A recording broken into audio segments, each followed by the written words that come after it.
Before the world fully understood what Auschwitz was, it had already been liberated. On the 27th of January 1945, soldiers of the Red Army approached the camp expecting a military target, and instead walked into silence, snow, and unimaginable evidence of human cruelty. What they found at Auschwitz defied language. Abandoned barracks, piles of shoes and suitcases, and around 7,000 survivors too weak to celebrate freedom. Many were children who had learned to whisper instead of speak. One of them, future writer Primo Levi, would later say that the true shock was not liberation itself, but realizing the world had existed while this place did. This video explores how Auschwitz was liberated, what the soldiers saw,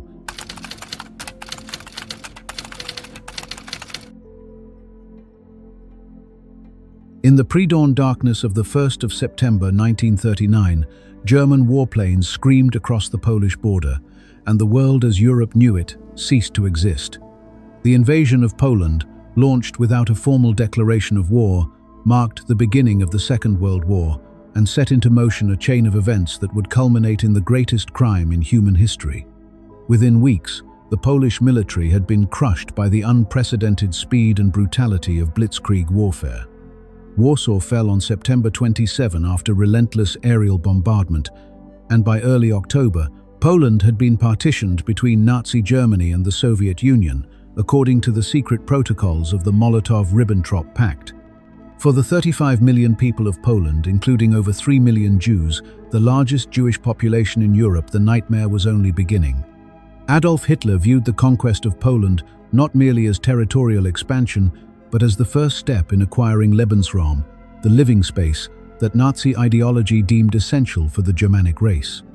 The Polish people were considered Untermenschen, subhumans, fit only for slavery or extermination. Within months of the invasion, the Nazi regime began implementing policies of systematic terror. Polish intellectuals, priests, teachers, and political leaders were rounded up and executed in mass shootings. Jews were forced into overcrowded ghettos in cities like Warsaw, Łódź, and Kraków, where disease and starvation began claiming lives almost immediately. Yet, even these horrors were merely precursors to something far worse, the construction of a network of concentration camps that would eventually stretch across occupied Europe. The site chosen for what would become the most notorious of these camps was an abandoned Polish army barracks near the town of Auschwitz, located approximately 60 kilometers west of Kraków, in Upper Silesia.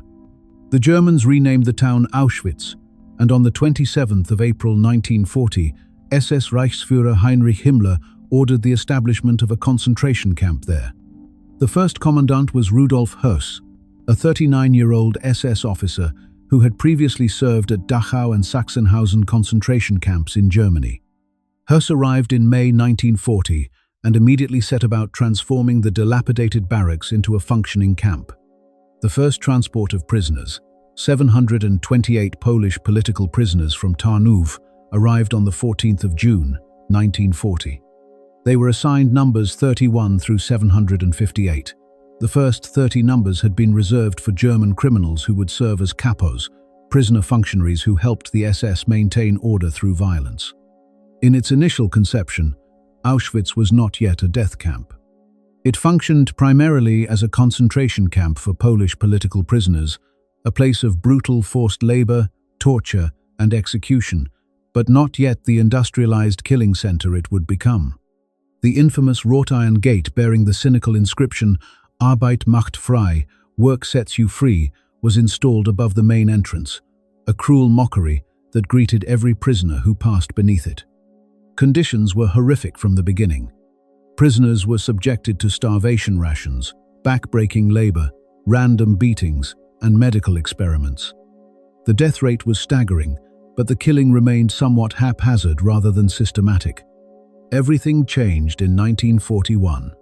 Germany's invasion of the Soviet Union in June of that year, Operation Barbarossa, brought the Nazi regime into contact with millions more Jews in Eastern Europe. Special mobile killing units called Einsatzgruppen followed the advancing Wehrmacht, conducting mass shootings of Jews, Roma, and communist officials. In just 2 days, September 29 and 30, 1941, Einsatzgruppen murdered 33,771 Jews at Babi Yar, a ravine near Kiev in Ukraine. Yet even this industrialized slaughter proved insufficient for Nazi ambitions, and the logistics of shooting millions of people presented practical problems. The psychological toll on the shooters themselves concerned some Nazi leaders, and the noise and visibility of mass executions created potential witnesses. A more efficient, more hidden method of murder was required. In October 1941, Himmler ordered the construction of a massive new camp approximately 3 kilometers from the original Auschwitz site, near the village of Brzezinka, which the Germans called Birkenau. This facility, designated Auschwitz II-Birkenau, would eventually cover over 140 hectares and become the largest extermination center in the Nazi system. Unlike the original camp, Birkenau was designed from the outset to accommodate the murder of enormous numbers of people. Construction began using Soviet prisoners of war as slave labor of the approximately 10,000 Soviet POWs sent to build Birkenau. Fewer than a few hundred survived. The formal decision to systematically murder all Jews under German control was coordinated at the Wannsee Conference, held on the 20th of January 1942 in a villa on the outskirts of Berlin. 15 high-ranking Nazi officials gathered under the chairmanship of SS Obergruppenführer Reinhard Heydrich to discuss what they euphemistically termed the final solution to the Jewish question. The minutes of the meeting, recorded by Adolf Eichmann, spoke of evacuation and resettlement, but the true meaning was unmistakable. The Nazi regime intended to murder approximately 11 million Jews across Europe, and the conference established the bureaucratic framework for this genocide. Auschwitz-Birkenau would become the primary instrument of this unprecedented crime. The technology of mass murder evolved rapidly at Auschwitz. The first experimental gassings had been conducted in September 1941 inches, the basement of Block 11 at the main camp, using Zyklon B, a cyanide-based pesticide originally developed for delousing. Approximately 850 people, 600 Soviet POWs, and 250 sick Polish prisoners were killed in this initial test. Rudolf Höss later testified that the experiment convinced him Zyklon B was the ideal killing agent. By early 1942, a converted farmhouse near Birkenau, designated the Red House or Bunker 1, began operating as a gas chamber. A second farmhouse, the White House or Bunker 2, followed shortly after. These primitive facilities would soon be superseded by purpose-built killing installations of horrifying efficiency. Between March 1942 and November 1944, 4 massive crematoria complexes were constructed at Birkenau, each containing gas chambers disguised as shower rooms and ovens for burning the bodies of victims. Crematoria 2 and 3 each contained 15 ovens and could burn up to 1,440 bodies per day. Crematoria 4 and V were smaller, but added significantly to the camp's killing capacity. At the height of its operation during the Hungarian deportations in the summer of 1944, the Auschwitz-Birkenau complex murdered as many as 10,000 people per day. Trains arrived constantly, packed with Jews from across Europe, from France, Belgium, the Netherlands, Greece, Italy, Czechoslovakia, Yugoslavia, and beyond. Most victims were sent directly from the arrival ramp to the gas chambers, never even registered as prisoners. The selection process became one of the most documented horrors of the Holocaust. Upon arrival, SS physicians, including the infamous Joseph Mengele, divided the new arrivals into 2 groups with a wave of their hand. Those deemed fit for labor were sent into the camp, tattooed with identification numbers, and subjected to brutal conditions that killed most within weeks or months. Those judged unfit, the elderly, the sick, pregnant women, and children were sent immediately to the gas chambers. Victims were told they were being taken to showers for disinfection.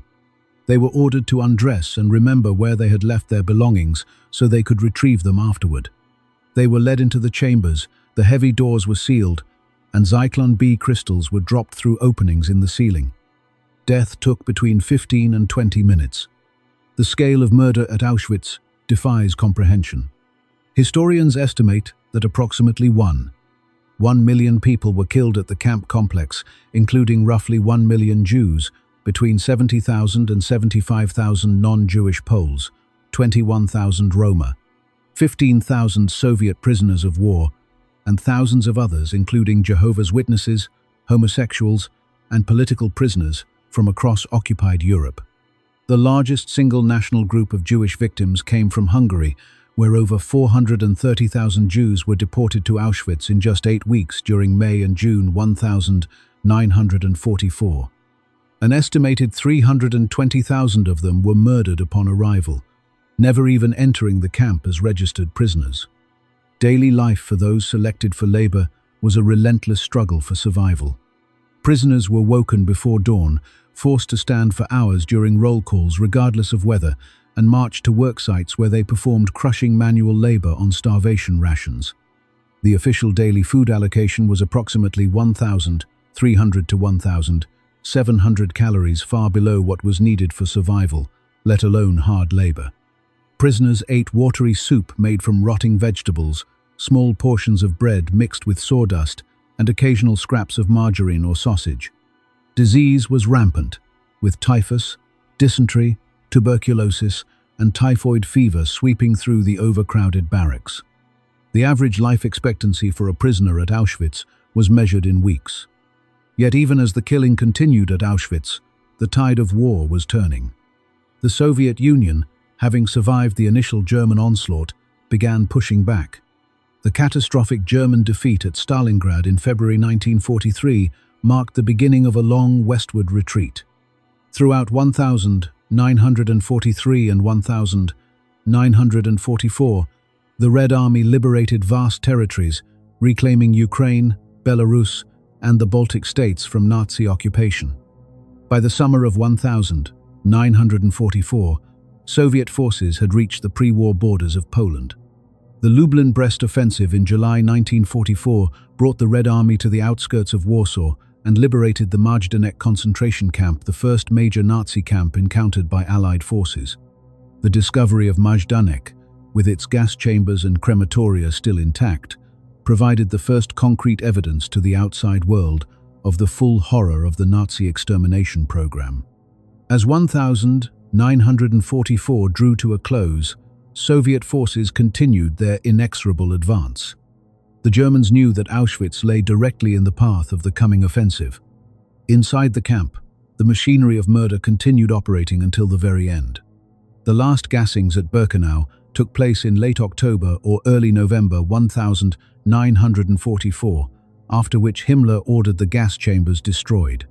But over 1 million people had already perished there, and tens of thousands of prisoners remained in the camp as the Soviet armies drew ever closer. The fate of those remaining prisoners and the evidence of what had occurred within those barbed wire fences would soon become one of the most haunting chapters of the Second World War.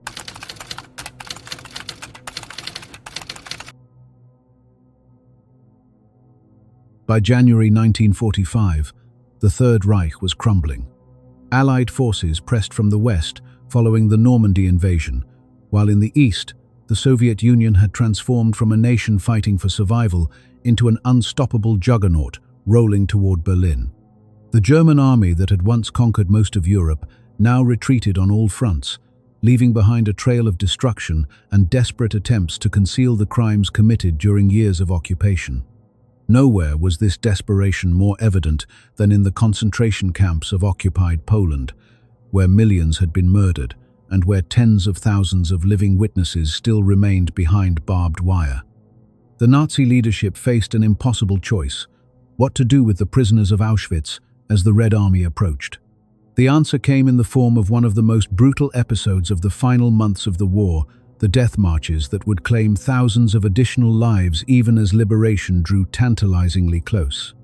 The Soviet offensive that sealed Auschwitz's fate began on the 12th of January 1945.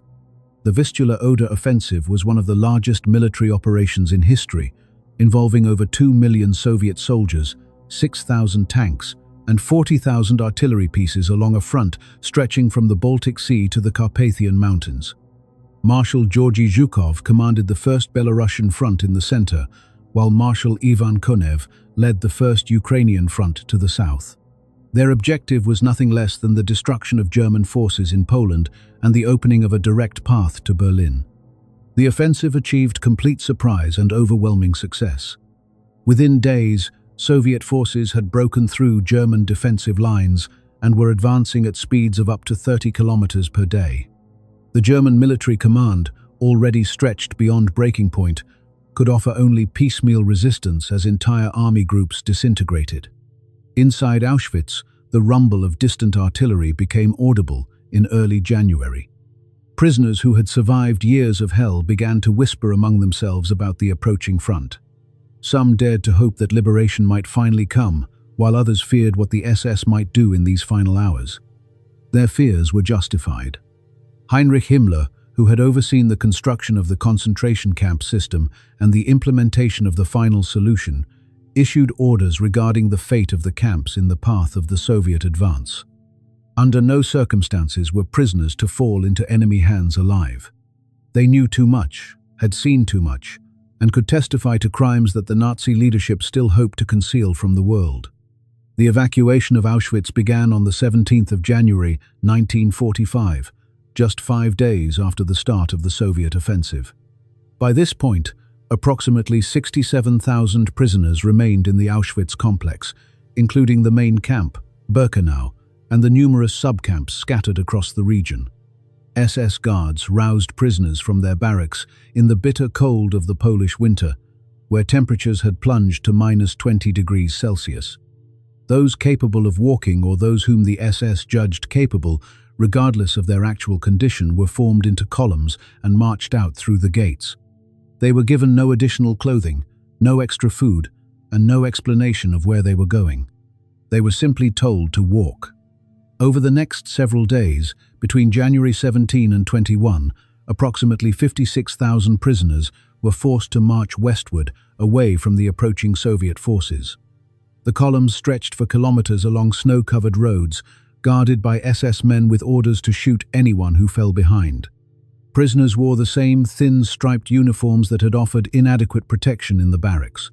Now, exposed to the elements during forced marches that covered 50 to 60 kilometers in some cases, the cold became a killer as lethal as any SS bullet. Men and women who had survived years of starvation, disease, and brutality collapsed in the snow, unable to take another step.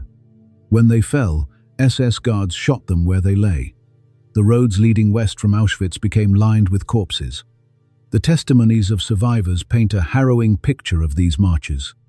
Primo Levi, the Italian Jewish chemist who would become one of the most important witnesses to the Holocaust, was spared the march because he lay ill with scarlet fever in the camp infirmary.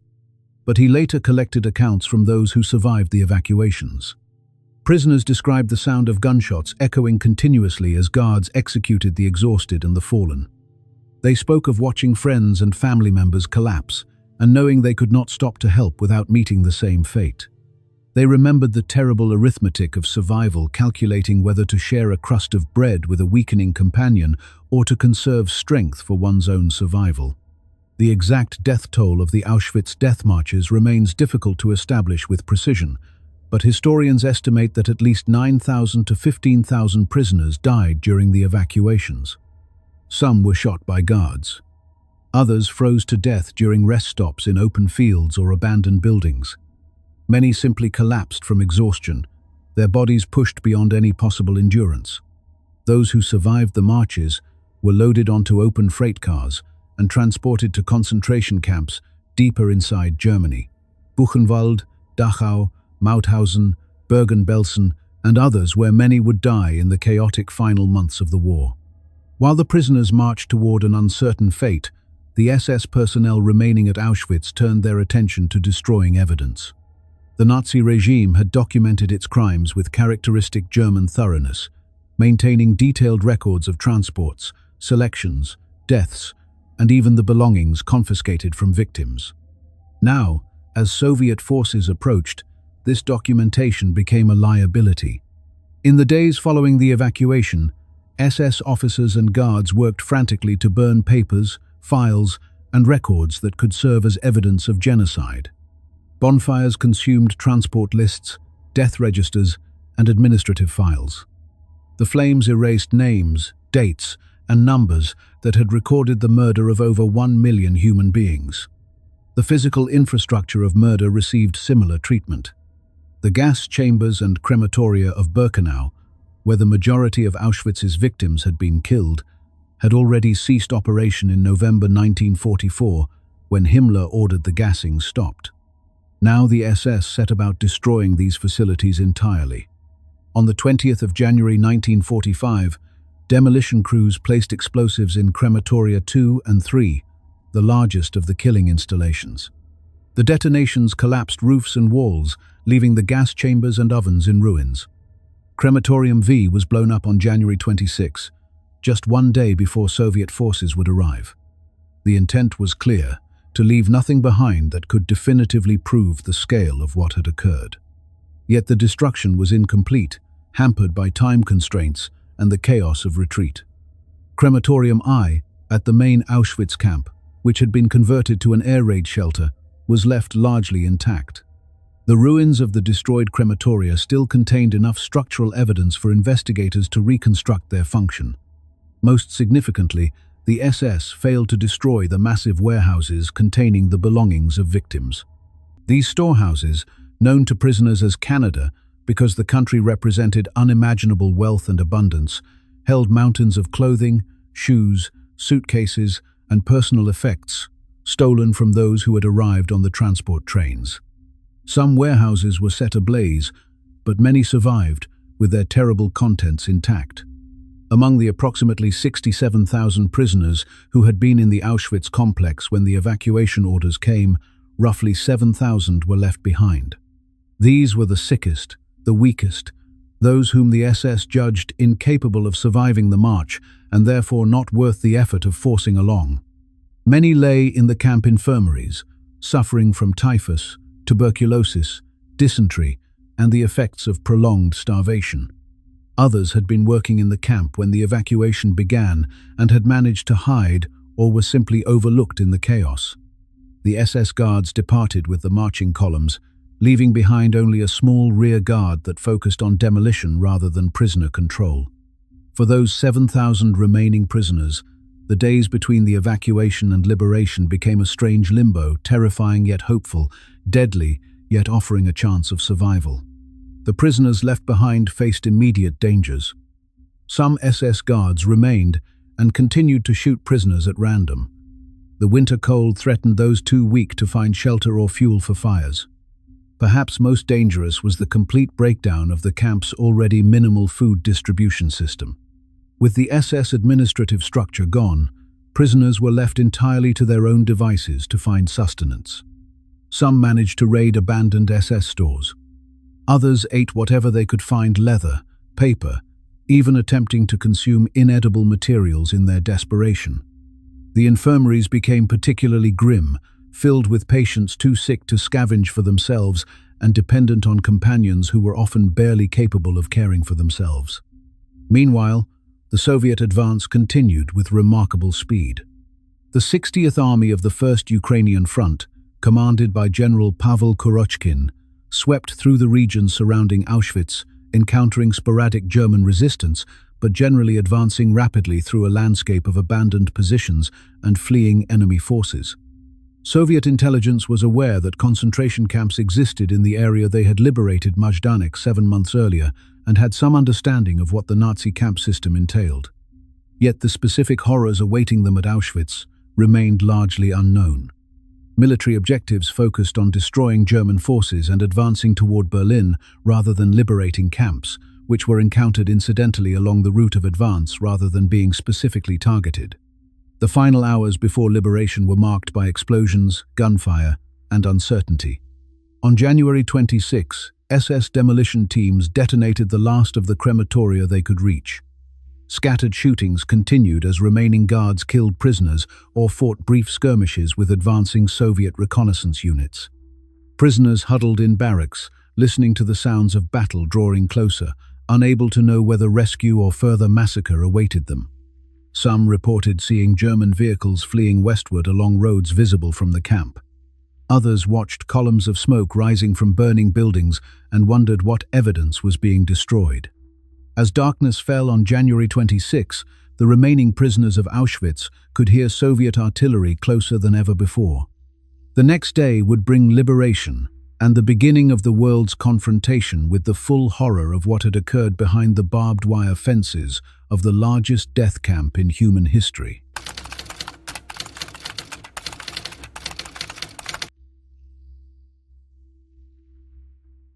The winter of 1,945 inches, southern Poland, was merciless. Temperatures plunged well below freezing, and heavy snow blanketed the countryside as the Red Army pressed westward in one of the most ambitious military operations of the Second World War. The soldiers of the Soviet 60th Army, under the command of General Pavel Kurochkin, had seen devastation before.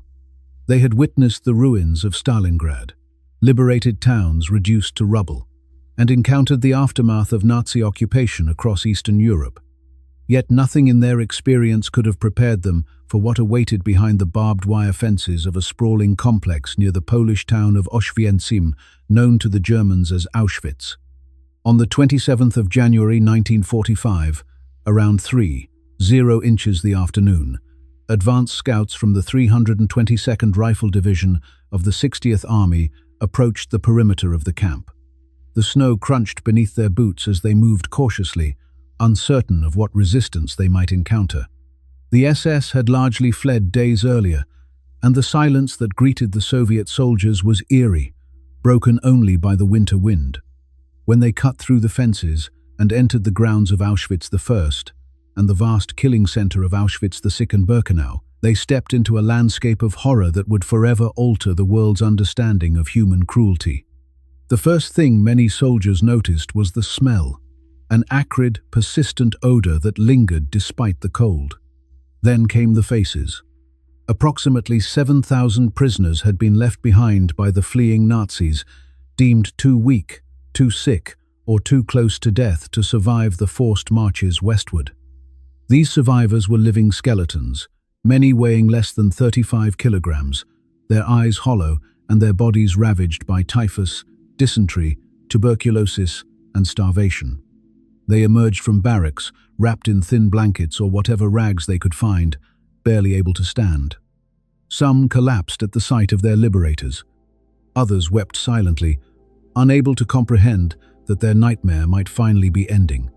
Soviet military photographer Captain Anatoly Shapiro, who was among the first to enter the camp, later described the scene as beyond imagination. The prisoners did not cheer or celebrate as the soldiers approached. Many were too weak to speak. Some reached out with trembling hands, touching the uniforms of the Red Army soldiers as if to confirm they were real.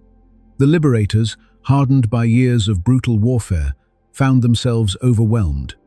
Major Anatoly Shapiro, a Jewish officer who led one of the first units into the camp, recalled that his soldiers openly wept as they walked among the survivors. These were men who had fought at the front for years, yet the sight of what the Nazis had done to human beings in this place broke something inside them. As the soldiers moved deeper into the camp complex, the scale of the atrocity became horrifyingly clear. The Nazis had attempted to destroy evidence of their crimes before fleeing. The crematoria at Birkenau, where over 1 million people had been murdered, lay in ruins dynamited by the SS in a desperate attempt to erase the machinery of genocide. Gas chambers had been demolished. Documents had been burned. Yet despite these efforts, the evidence of mass murder was everywhere. In the partially destroyed buildings, Soviet forces discovered piles of human remains. They found ash and bone fragments scattered across the grounds. The silence of Birkenau spoke louder than any surviving structure could have. Perhaps most haunting were the warehouses that the SS had not managed to destroy. The Nazis, with their characteristic bureaucratic efficiency, had catalogued and stored the belongings of their victims. Soviet soldiers opened warehouse doors to find mountains of personal possessions that defied comprehension. In one building alone, they discovered over 348,000 men's suits and more than 836,000 women's garments. There were piles of shoes, an estimated 43,000 pairs ranging from tiny children's boots to worn adult footwear, each pair representing a life extinguished. Suitcases bore names and addresses, painted hopefully by their owners who had been told they were being resettled. Eyeglasses filled entire rooms, thousands upon thousands of frames tangled together. There were prosthetic limbs, prayer shawls, family photographs, combs, and brushes. And then there was the hair. The Soviets found nearly 7 tons of human hair, carefully baled and prepared for shipment to German factories, where it would have been used to make cloth, rope, and mattress stuffing. The hair had been shaved from the heads of victims before they were sent to the gas chambers. Laboratory analysis conducted after the liberation confirmed traces of Zyklon B, the cyanide-based pesticide used to murder over 1 million men, women, and children in the gas chambers of Birkenau. This single discovery hair that had once belonged to human beings, harvested like a raw material, encapsulated the industrial nature of the Holocaust in a way that words struggled to convey. The immediate priority for the Soviet forces was survival. The 7,000 prisoners still alive were in desperate condition, and many would not survive the coming days despite liberation. The Red Army set up field hospitals in the camp and surrounding areas, bringing in military doctors and nurses to provide care. Food was distributed, though soldiers quickly learned that starving prisoners could not safely eat normal rations. The phenomenon of refeeding syndrome, though not fully understood at the time, claimed additional lives as weakened digestive systems failed to process sudden nutrition. Medical teams worked around the clock, treating typhus outbreaks, performing surgeries, and simply holding the hands of those for whom nothing more could be done.